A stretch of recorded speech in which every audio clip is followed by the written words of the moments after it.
Hello, everyone. Today I would like to share a little insight about plants, the world of plants. Some people ask me about Siddha medicine, herbs, how they affect our body, why certain substances are forbidden, not really forbidden, but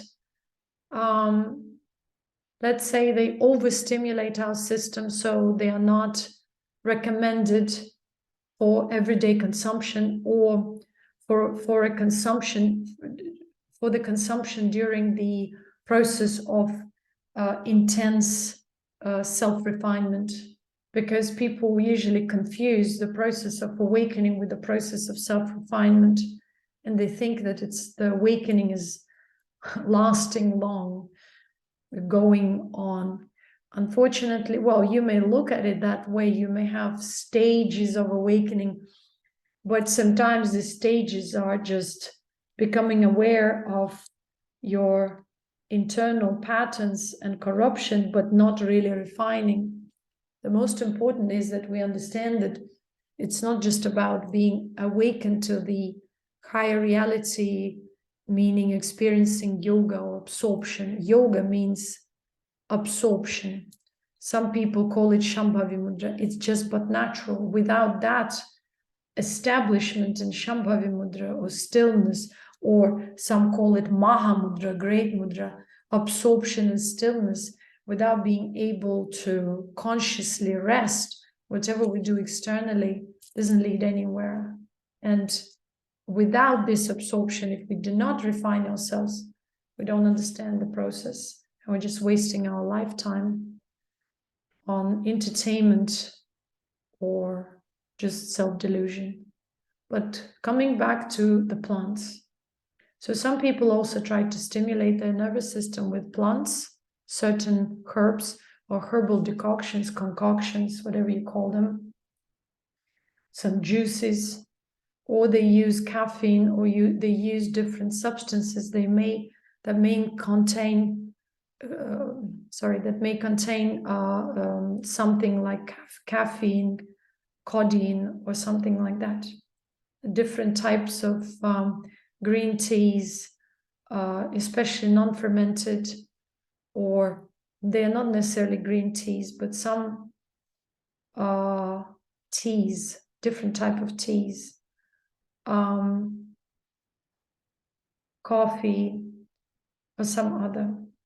So the most important is to be free from sugar. But sugar also comes from a plant. The problem is not in that plant, because you may consume that sugar cane juice without any problem. The problem is in the human touch. When we touch something, we refine it in a perverted way, in our man-made artificial way. So most of these substances become dangerous for our health because they are in a refined form. So, but coming back to the plant world, we have to also realize that plants are connected to the subtle reality. So it means that sometimes when we consume certain plants and they get into our bloodstream, they have a certain effect, a spiritual effect usually. So when we have, say, pathogenic flora or parasitic environment in our body, it's not just about parasites eating our flesh alive or making it rot alive. The problem is that these parasites become vessels to the parasitic energy from the subtle realm of the collective. So it's not just about the worms crawling or infesting your body, your intestines, your organs, or bloodstream, or if they are fungus. So it's bloodstream. It's more about that these tiny particles are the vessels to the parasitic energy from the astral, or from other dimensions of low frequencies, because they are these suitable frequencies to host these frequencies. And no matter how tiny they are on the physical level, they may host a very potent spiritual entity, which is a large spiritual entity. But largeness means not in our physical dimension or within the physical dimension. It is the potency, means lower frequency potency. That's why all the sacred spiritual teachings emphasized the stage of preparation, meaning freeing one's body from parasitic energy.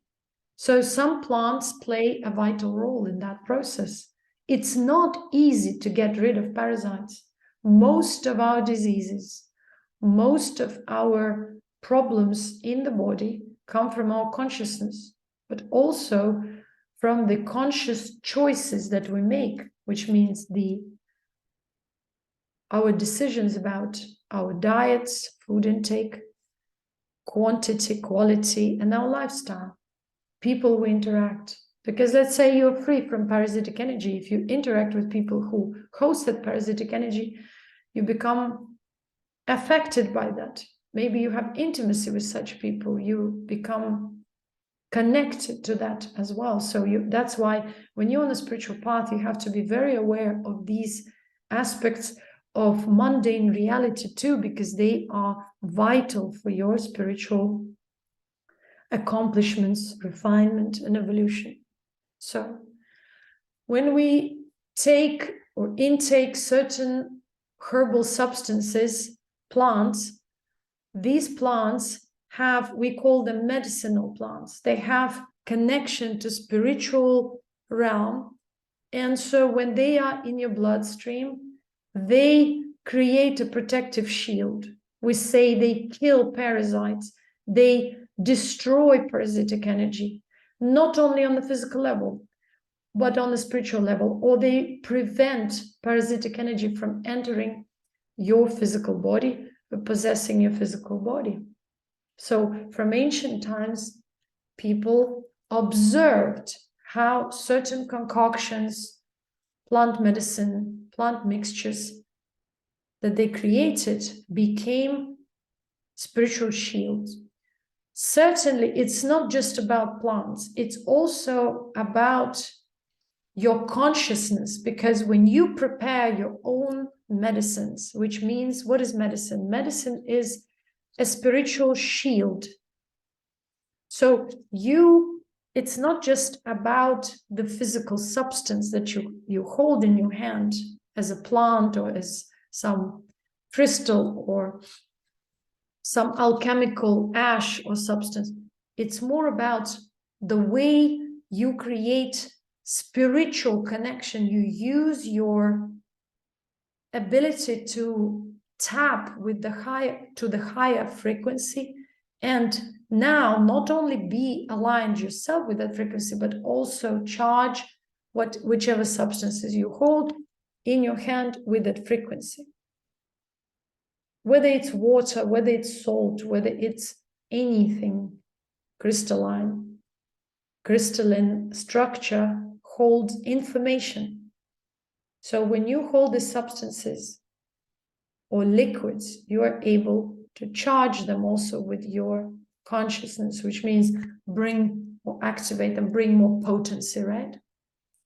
So they become medicine because they will repel certain frequencies, the frequencies of the parasitic energy, which is lower frequency that you want to repel, right? So some of these plants are known as the plants that create a shield. There are other type of plants which are stimulants. Stimulants means they excite nervous system, so they will become the vessels of that type of energy, also on the subtle. So when you are overly excited, you can get easily possessed. So that's how we also know that, say, certain liquids and substances are or cause easily spiritual possession, such as alcohol. Alcohol means spirits, spirit.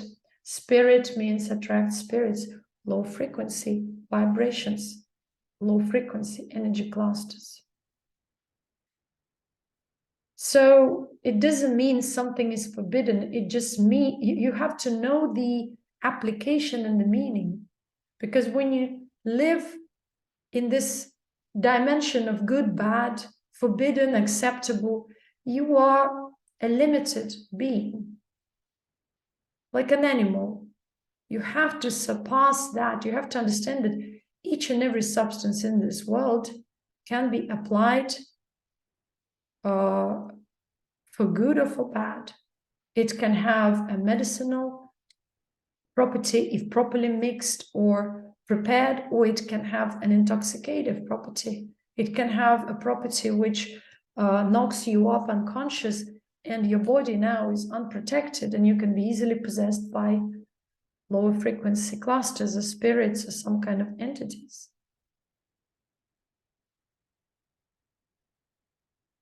When you want to spiritually evolve, you should understand that spiritual evolution is not theoretical, it's very practical. But when you're delusional, limited, or look for power, or look for some excitement, entertainment, you usually fall prey to these type of energies. These parasitic energies are already within you. So you unleash havoc on yourself, trying these kind of substances, creating spiritual attachments of unknown nature, which you can't deal with because you're not refined. All your traumas start coming to the surface, flooding you, causing psychotic episodes, and you don't know how to deal with it. We also know some plants which are known as tranquilizers because they create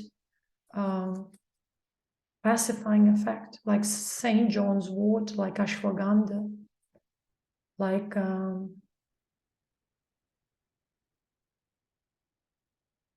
certain plants like nutmeg, if prepared properly. Again, a dosage supposed to be known before you just start intaking or obsessing about something. That's called medicine. Medicine was always about understanding of pharmacology, even plant knowledge. You have to know and recognize plants. You have to understand which realm these plants are connected to, which frequency. How do you know that? Because of the way they smell, because of the way they taste, and because of the way you have aftertaste after you've tried them. So you either have to know intuitive knowledge about it, or someone has to transmit that knowledge to you and also practically teach you to recognize these plants, to know how to mix them, to know how to apply in different cases. Because in one case, you need that amount. In the other case, you need another amount. So overall, while we are going through the process of awakening and self-refinement, it's important to abstain from stimulants and plants which can overstimulate the nervous system, simply because these plants will push us to access information and realms which we're not ready to access. Within the collective, first of all, and beyond sometimes. And so they can become dangerous for our well-being because we are not refined. We don't know how to stay in alignment. We are not yet established in absorption or higher awareness. And so we can be very easily misled. When the nervous system is imbalanced and certain traumas are coming to the surface, a certain information comes to the surface, one becomes delusional. That's why spiritual evolution has to be guided by someone who is a bit ahead or who has mastered certain areas of life, refined themselves, and know what they are doing and what they're speaking about. Also, it's not good to self-medicate oneself, because oftentimes you don't know the amount of that plant that is suitable for your constitution, for your weight, let's say, height and weight proportion. Very rare masters know this knowledge in this day and age. A lot of people know here and there some information, but no one holds a complete knowledge about all these things. But overall, the point of this insight and sharing here is just to raise your awareness about the fact that plants, everything in this world, in this part, they say it's a certain level of creation, because creation is beyond our dimension around. But the natural world is a very tiny fragment of creation within this realm. So whatever we see with our physical eyes or hear with our physical ears is only a fragment, because the rest is like a tip of the iceberg. The rest is under the water. So your plants, your trees, and even some animals, they are just representation of something which is on a subtle level. So when you connect to these substances or elements within the creation, you also connect to them on a subtle level. You cannot master certain, let's say, animals until you mastered yourself. Have you heard of those stories when someone tamed a lion or easily can handle snakes? Not by hypnotism, or hypnosis, but by simply resembling higher frequency that is beyond that animal's frequency. So they can pacify them just by being there. Because they can control these waves within the collective, kind of from within them. And so whatever is the external world, it is also the internal world. That's why wise men always say, what is above, so is below. And whatever is below, we might not see or perceive with our five senses. Only when we are awakened to our subtle being, we start realizing this, gaining this knowledge naturally. So when we gain this knowledge naturally, we are known as wise beings. So if we healed ourselves through the plants, if we healed ourselves through something else, then we are considered as the best doctors, because we have balanced, conquered the disease, dissolved it, and healed ourselves. All those degrees do not define who is the real doctor, who is the real teacher. Your certificates don't say anything. Your inner knowledge, your inner being, your presence, your frequency define it all. And of course, the level of intelligence, which results in your level of humility. The more you know, the more you realize that you don't know, say wise people, because once you start going deeper, you see that there's such a vast knowledge that it's almost impossible to grasp.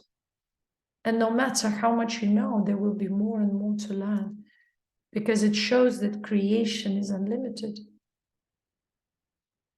It's only the awareness that is kept limited to this dimension, this realm, or many realms, but still limited within even that range. And the deeper you go, the more you realize how limited you previously were. And even now, you also realize that you could be still limited. That's what keeps you humble and keeps you going further along the spiritual path, which is internal, makes you progress and evolve further.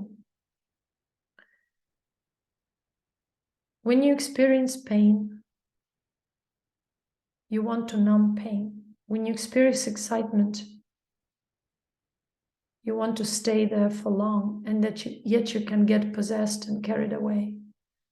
Both states are dangerous. One can lead to liberation. One can lead to delusion. If we overcome pain and refine it, we find the seed of corruption, can dissolve it, and find the path to liberation. That's where the suffering became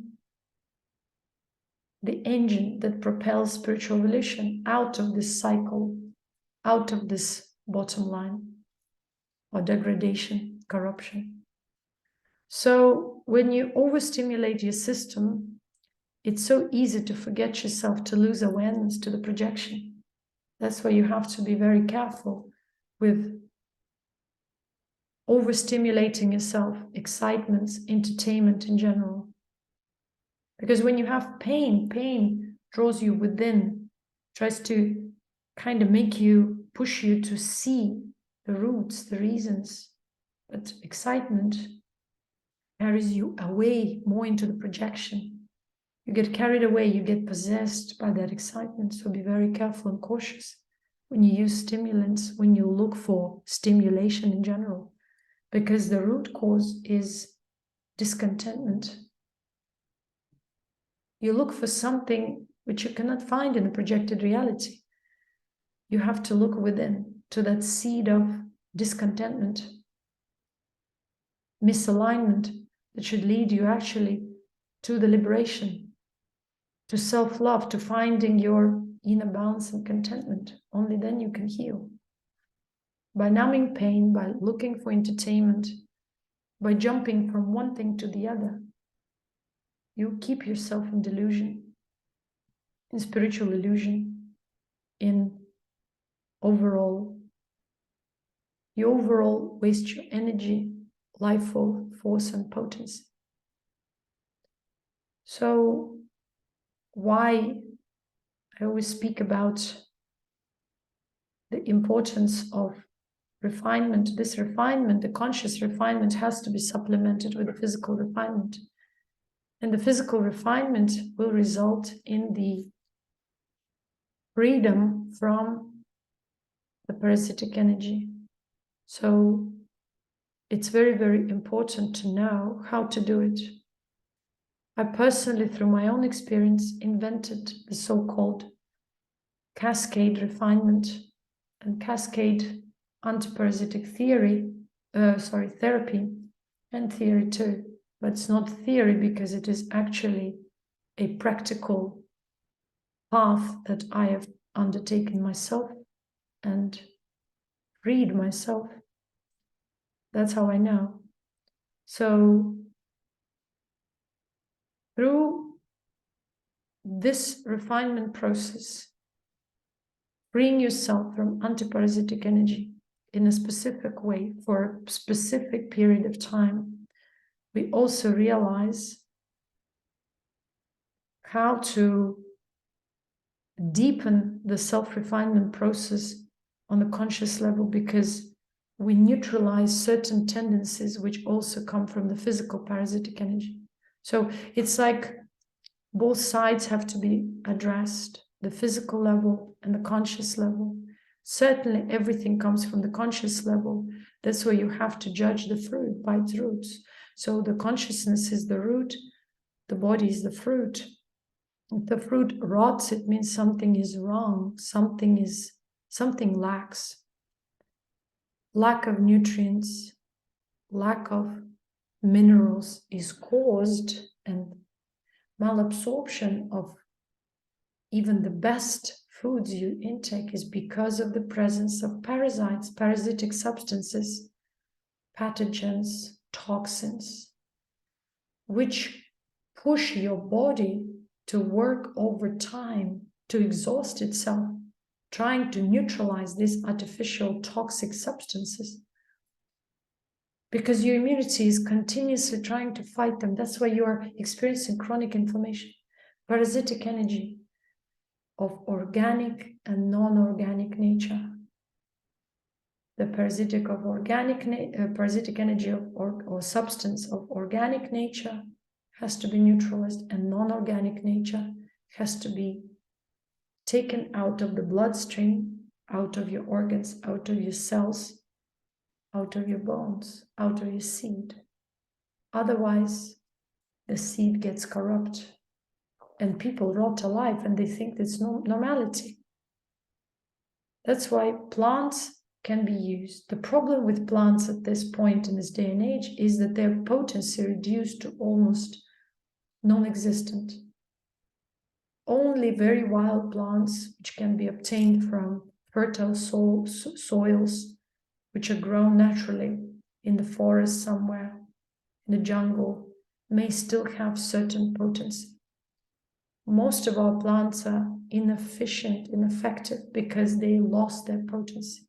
Soils are depleted, you don't have enough nutrients, minerals, metals, and so they can't give the same result, even if they're used or mixed in a specific formula known from all times, because ancient plants were much, much potent. If you say before they were 100 to 80% potent, then the potency declined further and further. Now they're only 10 to 30% potent. So those formulas might not be correct or applicable in this day and age, because you need to use more plants to get the same level of potency. Most of the people do not take that into account. That's why sometimes they say that they intake certain substances, plant medicine doesn't work. It also doesn't work. Most of the best diets still don't work. To a degree they should, simply because there's a presence of parasitic energy and toxic material in the body. Toxic material means pathogens, not of non-organic nature, which we intake from our food, from the air, and from the water. So when we want to heal, we have to take all these factors in account. We have to understand, or have someone who understands that to guide us, because otherwise we can be misled by our own ignorance or by some bookish knowledge that maybe is not relevant for this day and age. Most of our, bodies are deficient in minerals because of the presence of parasitic energy, because parasites consume our iron, our copper, our zinc, our magnesium. A lot of people are magnesium deficient, iron deficient. It's the first sign of the presence of parasitic energy, whether in the bloodstream, in the organs, in the intestines, even sometimes in the brain. So, but self-medication is not recommended here, because you have to understand what is going on with you first. For that, you have to turn within and observe your body, perceive your body, observe certain processes, what's going on, so that you can realize the source of your problems. If it's a non-organic substance, which is certain pollutants from our foods, artificial pollutants from air, from water, they excite our immune system in a very negative way. Also our nervous system, but mostly immune system. That's why a lot of people experience constant chronic inflammation.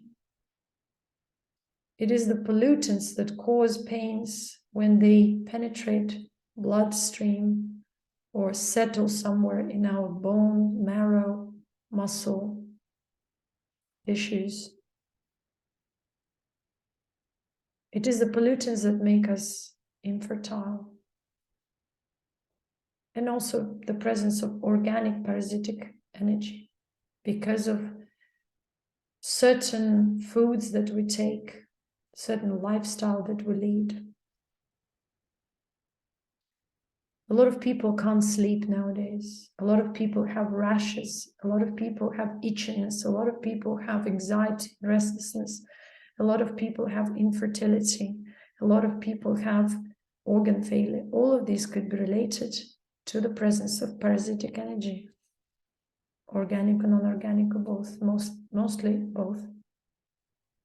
And so they're looking for solutions in all the wrong places. But when they resort to herbs, they usually don't know how to use them, or those who advise them have no real experience because maybe they didn't experience it on their own body. They just heard, read something.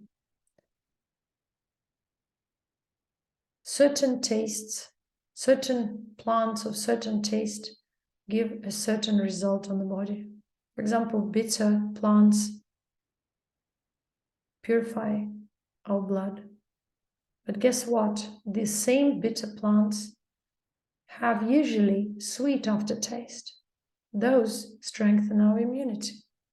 So it's not about just taste, it's also aftertaste, it's also something else, and how you mix it with what you mix it, how you take it, when you take it, on empty stomach or after the food, or 20 minutes or 30 minutes after the food. All these factors will define the results.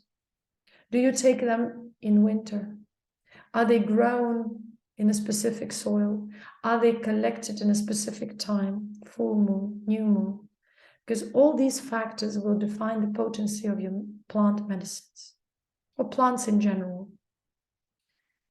Besides this fact, if the person who just thinks that the plant itself will give a certain result is ignorant, as I already said, about the fact that this plant has connection to the spiritual realm, to the invisible realm.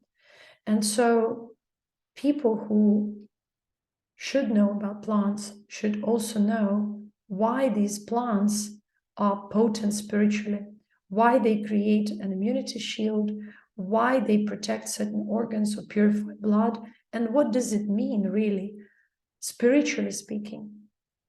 And spiritually speaking, it means that once these plants, or the substance that they carry, the essence is in your blood, it sends a certain information, it creates a certain emanation, spiritual biomagnetic emanation, frequency, presence, that repels specific other type of frequency, lower frequency, negative energy, you may say, or on the contrary, attracts it.